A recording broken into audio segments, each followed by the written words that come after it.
Let's talk about the cross product. We've already done some work with the dot product in the previous video. This is the other way that you can multiply vectors together. Unlike the dot product, which works in 2 dimensions or 3 dimensions, the cross product only works in 3 dimensions.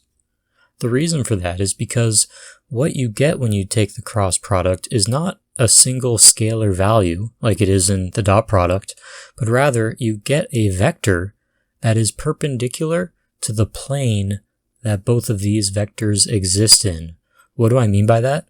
Well, if this is your vector A and this is your vector B, and you imagine that these vectors exist on a surface, like on the surface of your table, then the vector you get when you take the cross product will be a vector that is perpendicular to the surface of that table. So if you have your pencil, for example, and you stand it up straight on the surface of your table, that is this vector here. Now, the order that you cross these does matter. Unlike the dot product, where you can do A dot B or B dot A, it doesn't matter. You'll get the same answer. The cross product, the order absolutely matters. If you do A crossed with B, you'll get this vector going upward. But if you do B crossed with A, you'll get this vector going downward instead. The way you can determine which direction this is going is you can use your right-hand rule. We've talked about the right-hand rule in the past as it relates to drawing or sketching a 3-dimensional grid. You use the same method here. You point your right hand in the direction of A and wrap towards B, indicating the result. That's if you're doing A crossed with B. If you were doing the opposite, B crossed with A, then you would point your right hand in the direction of B, wrap towards A, and your thumb would indicate the direction of the resulting vector. In this case, though, all we're interested in doing is finding the cross product of A crossed with B. So how do we do this? Well, it's a pretty intensive process. What we start with is a matrix. And if you're not familiar with what a matrix is, or matrices, that's the plural of matrix, it's basically a way for us to organize numbers and perform operations with them. So in the top row of this matrix, I'm going to have I, J, and K.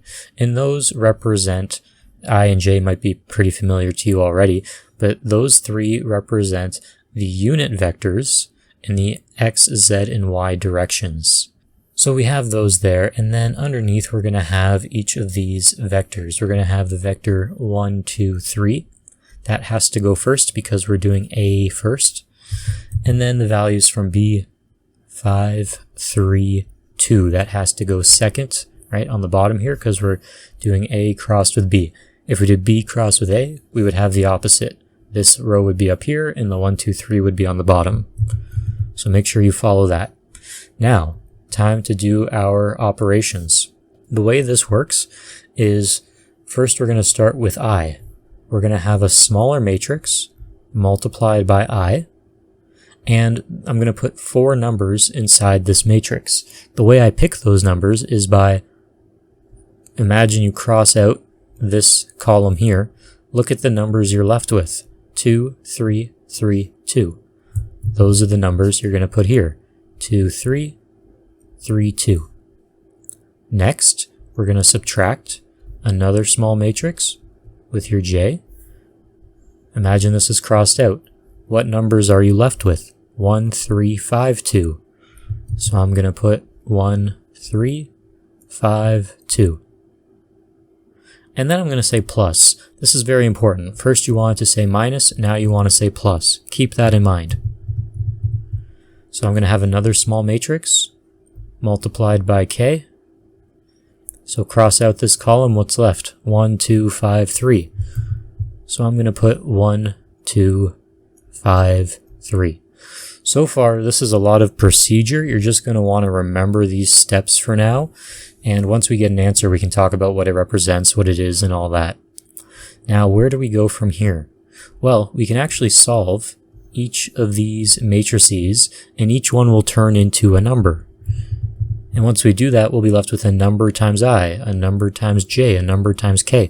And those 3 numbers will be our X, Y, and Z components. So How do we turn this matrix into a number? Well, we do 2 times 2, 2 times 2, minus 3 times 3. And whatever that number becomes, we're multiplying by I. Over here we have 1 times 2, minus 3 times 5, and that's multiplied by j. Then we have 1 times 3, minus 2 times 5, and that is multiplied by k. We simplify this. This is 4 minus 9. That's going to be negative 5j. Over here, you'll have 2 minus 15, which is negative 13, but there's a negative here, so it becomes positive 13j. Over here, you have 3 minus 10, that's minus 7k. This is the vector written with the unit vectors. If you'd like, you can write this as negative 5, 13, negative 7. That is the vector that we have over here. That is perpendicular to these other two vectors. So if you want to call this vector C, this is your vector C. So again, this vector is perpendicular to the plane, the surface that vectors A and B exist on. Another way you could say this is vector C is perpendicular to vector A. It's also perpendicular to vector B. It's perpendicular to both. Now you might be saying, well, wait a minute, there's a lot of vectors that are perpendicular to A and B. You could have a vector like this, a vector like this, a vector like this. There's lots of vectors that are perpendicular. Why is it this one? Well, we know it's not these ones down here because we've talked about the right-hand rule already. It has to be going up. But how do we know it's not shorter? How do we know it's not longer? How do we know it's exactly this length? Well, we know because the length of this vector, or the magnitude of vector C, is actually going to be equal to the area of a parallelogram formed by the vectors A and B. So if this is vector B, and this is also vector B, and this is vector A, and this is also vector A, that makes a parallelogram. The area of that parallelogram, okay? The area of that parallelogram should be equal to the magnitude of vector C, or you could say the magnitude of A crossed with B, because that's what C is, right? C is the cross product of A and B.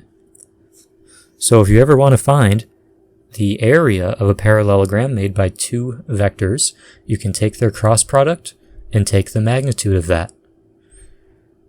So this is one of my favorite things in vectors, is the cross product. It's such a unique vector to get from two other vectors. It's such a unique operation because it's perpendicular to both those vectors, and it has the length that is equal to the area of the parallelogram made by those two vectors. So I just think it's really cool.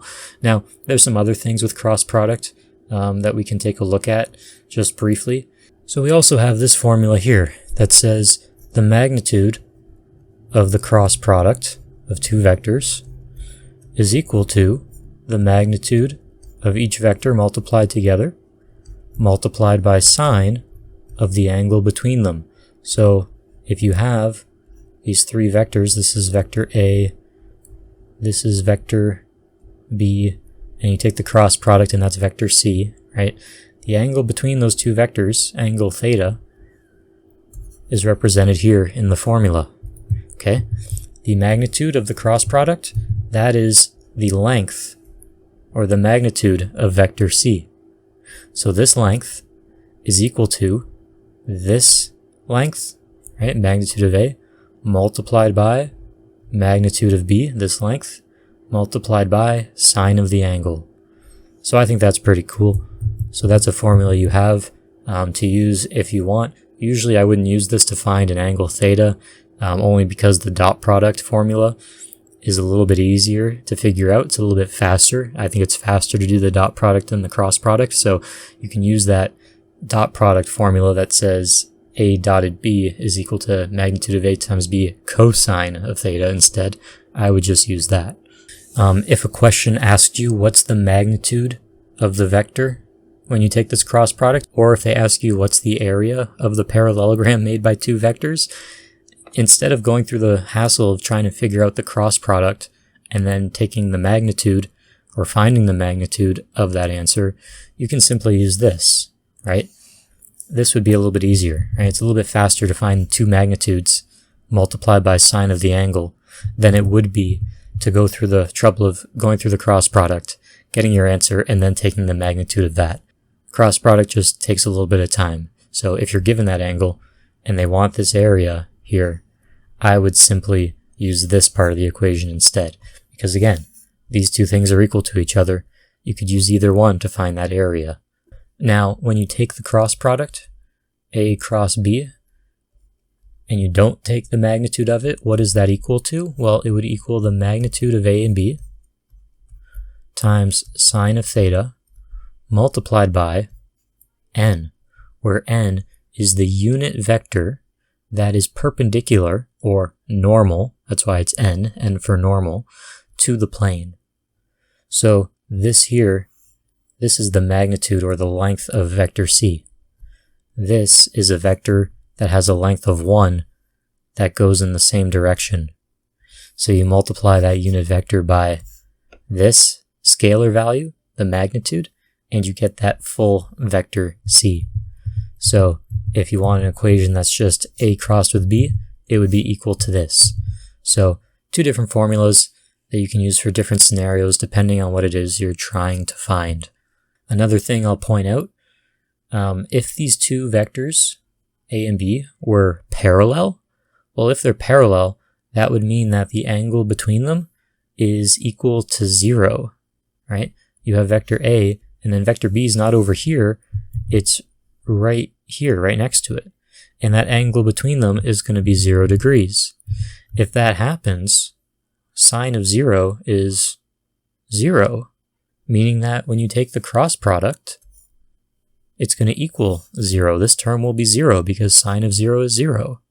So the cross product of two parallel vectors, or I'll just say A crossed with itself because those would be parallel, that is going to equal 0, right? The magnitude of that is equal to 0. If you decide to just say what's A crossed with A, well, you should get an answer that is 0, 0, 0. What are these things referring to? Well, we're talking about the 0 vector, right? I know I made a video about the 0 vector, go check it out, but the 0 vector is a vector that's basically just a point, right? It's a vector that has 0 dimension, it has 0 magnitude to it. So that's kind of a special case of something that could happen if those two vectors you started with were parallel or were just, the same vector, right? So that's usually not the case. Usually they're different, and you're having to find that actual third vector that is perpendicular to them both.